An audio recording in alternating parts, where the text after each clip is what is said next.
The first thing I can remember wanting to be was a fiction writer. Growing up, I constantly wrote and developed ideas and played an unhealthy amount of Dungeons & Dragons.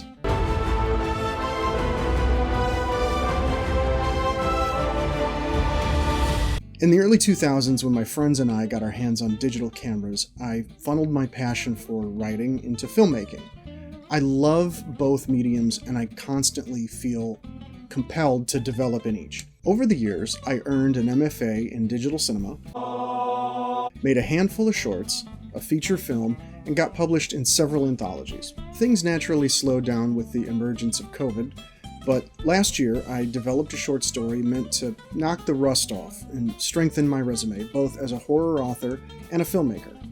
It was called That Damned Yellow Raincoat. It's about a disenchanted suburban man who becomes obsessed with a woman in a yellow raincoat that keeps passing by his home. My plan was to make the film, write the fiction version, and distribute both in whatever way that I could.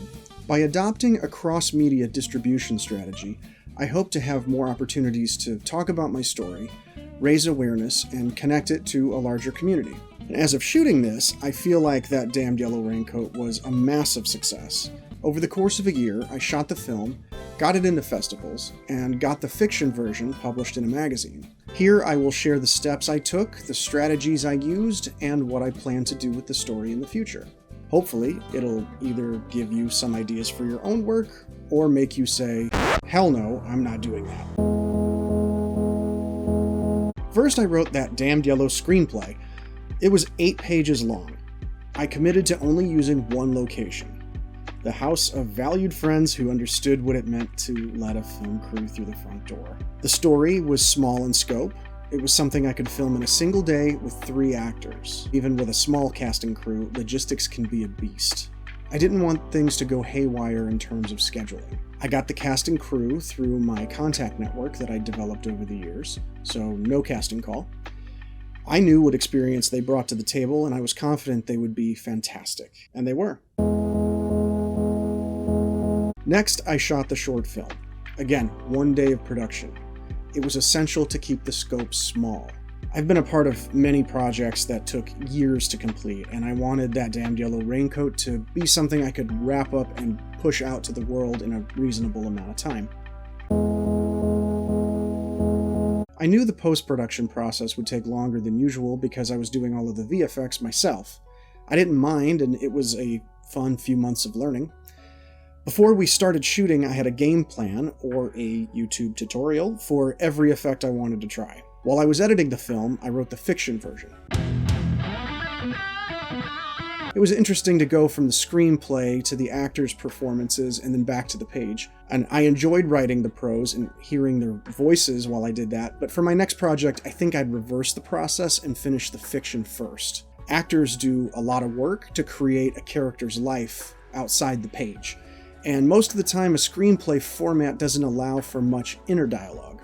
It mostly speaks in action. And as a director, I can think of no clearer way to communicate my perspective on character motivations and what's going on inside their head than to provide a prose version alongside the screenplay. When the film was done, I sent it to festivals via a profile I created on Film Freeway. I didn't go wild with submissions. It's very easy to spend a lot of money. Out of 11 festivals, I was turned down by 5, accepted to 3, and I'm still waiting to hear back from the other 3. The first festival that Damned Yellow Raincoat was accepted to was the World Drive-In Movie Festival with Joe Bob Briggs. Joe Bob and his co-host, Darcy the Mail Girl, host The Last Drive-In on Shudder, and Joe Bob has been a B-movie icon for 40 years. Getting into the festival immediately connected the film to his audience and helped get more attention on the movie even after the festival. I won the coveted Hubby Award, which is sitting right back here. The award is inscribed on a real Chevy hubcap, so you can't get much better than that. So after the fest, I was accepted into the Tri-Cities International Film Festival and Days of the Dead International Film Festival in Chicago. And so all of these qualified the film for an IMDb page, which is not strictly necessary, but it's a nice badge of authenticity, and it can help get your movie picked up if you decide to self-distribute through services such as FilmHub. While the film played at festivals, I sent the story out for publication. I submitted to around 25 different places. No one pays much for short fiction, but I focused on paid horror markets first. However, more than money, my primary concern for the story was getting a publishing credit to build my resume. Most publications accept less than 2% of submissions, so I received a lot of rejection letters. Throughout this entire process, I released behind-the-scenes photos and updates across all my social media channels. Facebook, Instagram, Twitter, Threads. I even started using the YouTube community tab on my 10 Wing Media channel. This was a good project to brainstorm different types of social media content, like what makes a good reel or a YouTube short or a standard post. I had a hang-up in the past where I felt like I was spamming people anytime I posted about a project, even if it wasn't that often. Historically, I've been somebody who keeps the creative process close and quiet. I've never really liked talking about something until it was finished, so it's been an adjustment for me to learn how to regularly share my creative process. After the first batch of festivals concluded, I released That Damned Yellow Raincoat on YouTube. I made sure the remaining festivals had no issue with the film being publicly available prior to any potential future screenings at their festival. Some really don't like that. I shared the film across all my channels, encouraged the cast and crew to share, and reached out personally to people asking them to watch the movie. I feel like the personal posts do a lot better than those mass posts. I also posted the film in relevant online communities, such as the Last Drive-In Facebook group. They already had a bit of exposure to the film, so I feel like that helped the numbers right after launch. When I uploaded the film, I spent time designing a strong thumbnail for YouTube and filled out as much metadata as accurately as possible. I wanted to do everything I could to get into the good grace of the almighty algorithm. Shortly after the film went live on YouTube, I got word that the story was accepted into Pyre magazine. It paid a small amount, and it would appear in both print and online versions of the publication, so that's pretty much the best I could have hoped for. With that, my personal mission of getting the story into festivals and published was accomplished. The entire process took over a year. It could have gone faster, but I worked with almost no budget. So what were the benefits of a cross-media strategy? Since the film is still out on the festival circuit, and the story was only recently published, some questions do remain. However, here are my takeaways so far. Creating the film has opened up opportunities for travel.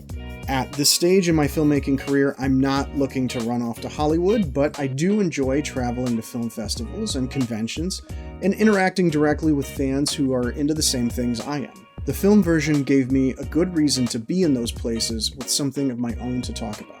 I do regret not getting to Las Vegas for the World Drive-In Movie Festival, but that trip would have been a little financially irresponsible. I had an absolute blast at Days of the Dead Chicago. The film introduced me to a great con staff there, as well as other great local filmmakers. And Days of the Dead even provided table space for filmmakers, so I had a home base in the dealer room to discuss my project with the thousands of attendees. I am thrilled to have been a part of that, and I definitely plan on returning in the future. Another benefit of working on the film was bringing together my friends again and meeting a few new ones.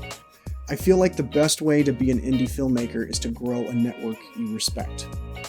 That Damned Yellow Raincoat introduced me to people I would definitely like to work with again in the future. Recently, I was asked to be a guest on the Horror Pop After Midnight podcast.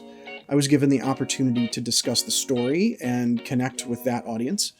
I think interviews and podcasts are good practice for talking about yourself and your work.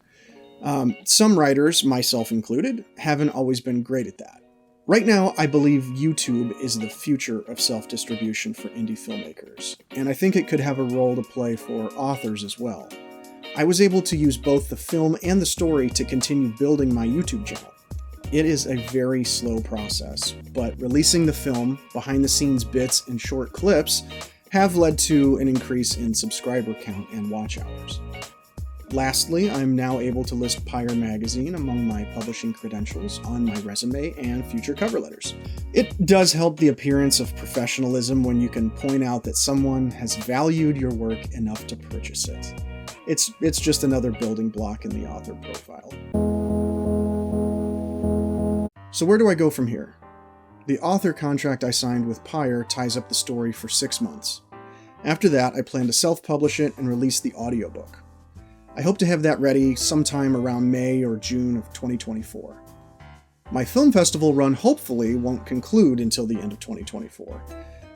I will continue to use That Damned Yellow Raincoat to meet new horror fans, and hopefully the different versions will continue to promote one another. The cross-media strategy would likely be too expensive and time-consuming to do with a novel and a feature film, but I do plan to continue doing this with my short work. Cross-media requires you to spend more time with a project, but I subscribe to the mindset that the work is the reward, so I enjoy having a longer timeline. I feel very fortunate and fulfilled just to be able to sit at a coffee shop and write a story or a screenplay. I love being able to work with a crew to make a cool film. So if I get to do those things, I feel like I've already won. Everything else is just icing on the cake. And I'm thankful that this story has given me so much icing. I've taken a 3,500-word story and an 8-minute film further than I thought possible. And I'm not done. I plan to expand the mythology introduced in That Damned Yellow Raincoat, as well as release more stories in 2024. I've discovered that with a cross-media strategy, there are more steps in the creative process that you can share, which lead to more conversations, which hopefully will lead to community building over time. I hope this helped you in some small way. If you have any thoughts or questions or would like me to elaborate on anything, please feel free to comment. And don't forget to like and subscribe, and thanks for watching.